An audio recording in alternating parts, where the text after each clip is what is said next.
വിശ്വാസം അസ്തമിച്ചിരിക്കുന്നു. ഇനി ഒരു പുതിയ വിശ്വാസ രീതികൾ കെട്ടിപ്പടുക്കാൻ സാധിക്കുകയില്ല. അമേരിക്കക്കെതിരെ അറബ് രാജ്യങ്ങൾ ഓരോന്നായിട്ട് നിലപാട് പറയുകയാണ്. അമേരിക്കയെ വിശ്വസിക്കാൻ പറ്റില്ല. പ്രതിസന്ധികത്തിൽ അവർ സഹായിക്കില്ല. മാത്രവുമല്ല, അവരുടെ നിലപാടുകളും താല്പര്യങ്ങൾക്കും വേണ്ടി അറബ് രാജ്യങ്ങൾ അവർ ഉപയോഗിക്കുന്നു. നമ്മൾ പരാജയപ്പെട്ടുകൊണ്ടിരിക്കുകയാണ്. നമ്മുടെ സർവ്വ മേഖലയും തകർന്നിരിക്കുന്നു. അതേ സുരക്ഷിതമായിട്ട് ബന്ധപ്പെട്ട കാര്യമാണ് പറയുന്നത്. നമ്മുടെ രാജ്യത്തെ പോലും അവർ ആക്രമിച്ചിരിക്കുന്നു.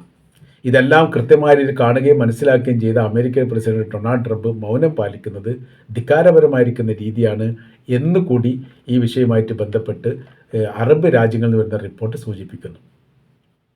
അവർക്ക് ഏറ്റവും പ്രകോപനപരമായിരിക്കുന്ന കാര്യം അതിലൊന്ന് ഖത്തറിനെ ആക്രമിച്ചതാണ്. ഖത്തറിനെ ആക്രമിച്ചതോടുകൂടി അറബ് രാജ്യങ്ങളിൽപ്പെട്ട എല്ലാ രാജ്യങ്ങളെയും ആക്രമിക്കാൻ വേണ്ടിയിട്ട് അമേരിക്കക്ക് സാധിക്കുമെന്ന്, അല്ലെങ്കിൽ ഇസ്രായേൽ സാധിക്കുമെന്ന് അവർ തെളിയിച്ചിരിക്കുകയാണ്. സുരക്ഷിത ബോധം ഇല്ലാത്ത സുരക്ഷിതത്വം ഇല്ലാത്ത ഒരു സാഹചര്യത്തിലേക്ക് അറബ് ലോകങ്ങളെ മാറ്റിയത് അമേരിക്കയാണ്. പിന്നെ അവരെങ്ങനെ വിശ്വസിക്കാൻ വേണ്ടി പറ്റും?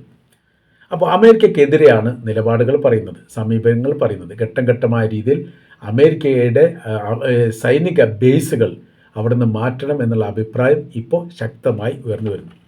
ഇതിനിടയിൽ അറബ് രാജ്യങ്ങളെ 2-3 രാജ്യങ്ങളുടെ പേര് അതിൽ പറയുന്നുണ്ട്. അവർ ജനകീയപരമായ രീതിയിൽ ഒരു അഭിപ്രായം തേടുന്ന ഒരു സംവിധാനം ഉണ്ടായിരുന്നു. സാധാരണഗതിയിൽ അങ്ങനെ ഉണ്ടാവാറില്ലെങ്കിലും സൗദി അറേബ്യ ഇത് വർഷങ്ങൾക്ക് മുമ്പ് തന്നെ, ഒരു 10-15 വർഷങ്ങൾക്ക് മുമ്പ് തന്നെ ആരംഭിച്ചിട്ടുണ്ട്. കാര്യം കോർപ്പറേഷൻ പോലെയുള്ള ഏരിയകളിൽ, അതായത് നഗരപ്രാന്ത പ്രദേശങ്ങളിലെല്ലാം ഭരണത്തിൽ പങ്കാളിത്തം വഹിക്കാൻ വേണ്ടി സൗദി അറേബ്യയിലെ പൗരന്മാർക്ക് അനുവാദം നൽകിയിരിക്കുന്ന രീതി.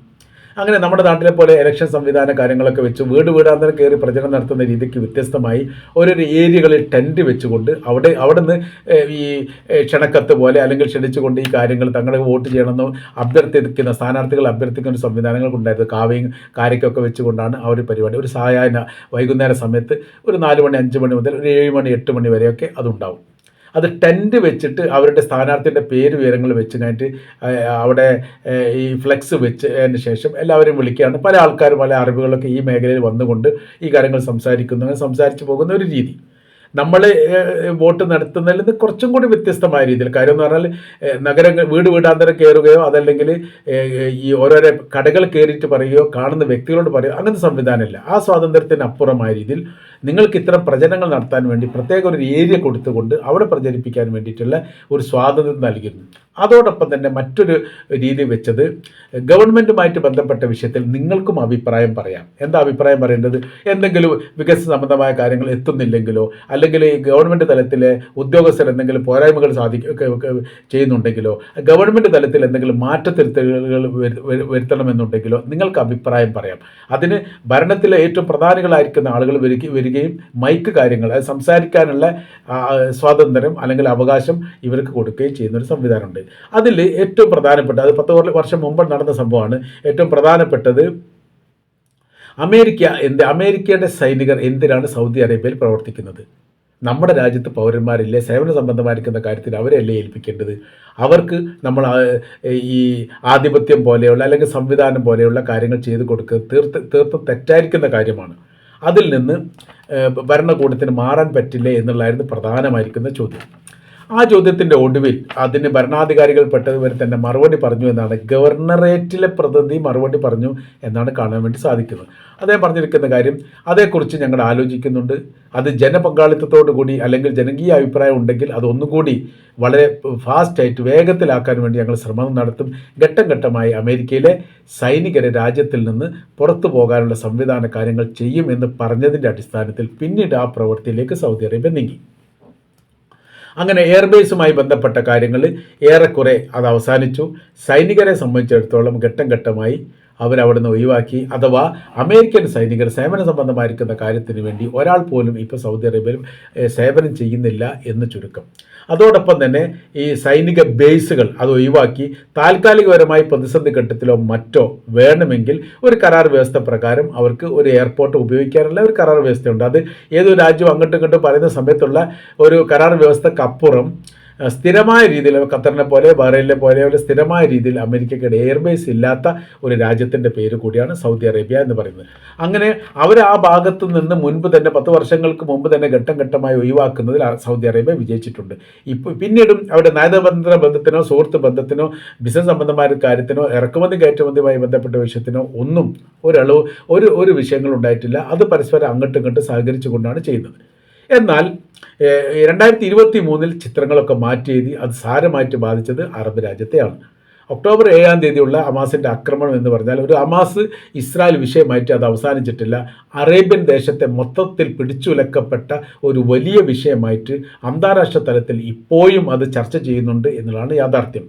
ആ പ്രശ്നത്തിന് പരിഹാരം ഉണ്ടാക്കാൻ വേണ്ടി യഥാർത്ഥത്തിൽ അറബ് രാജ്യങ്ങൾക്ക് സാധിക്കാതെ പോയി എന്നുള്ളൊരു മറ്റൊരു വിഷയം. എന്നാലും പരമാവധി അവർക്കുള്ള മാനുഷികപരമായിരിക്കുന്ന പരിഗണനയും സഹായം നൽകാൻ വേണ്ടിയിട്ട് അറബ് രാജ്യങ്ങൾ തയ്യാറായി. സൗദി അറേബ്യ, UAE, ഖത്തർ അടക്കമുള്ള രാജ്യങ്ങൾ ഗസക്ക് വേണ്ടിയിട്ട് ഏത് തരത്തിലുള്ള ഭക്ഷ്യധാന്യങ്ങളുമായി ബന്ധപ്പെട്ട മരുന്നും കുടിവെള്ളവുമായി ബന്ധപ്പെട്ട വസ്ത്രവും താമസവുമായിട്ട് ബന്ധപ്പെട്ട കാര്യത്തിനൊക്കെ ടെൻറ്റുകൾ ഉണ്ടാക്കുന്നതിലൊക്കെ വലിയ പങ്കാളിത്തം വഹിച്ചിട്ടുണ്ട്. പക്ഷേ ഇസ്രായേൽ എല്ലാ രീതിയിലും ഇവരെ ക്രൂരമായി പീഡിപ്പിക്കുന്ന തരത്തിൽ ഇവർ നൽകപ്പെടുന്ന ഭക്ഷ്യധാന്യങ്ങൾ സ്ഥലത്തേക്ക് എത്തിക്കാൻ സാധിക്കാത്ത സംവിധാന സാഹചര്യങ്ങൾ സൃഷ്ടിച്ചു എന്നൊരു പരാതി അതിനോടനുബന്ധിച്ച് തന്നെ പുറത്തു വന്നതാണ്.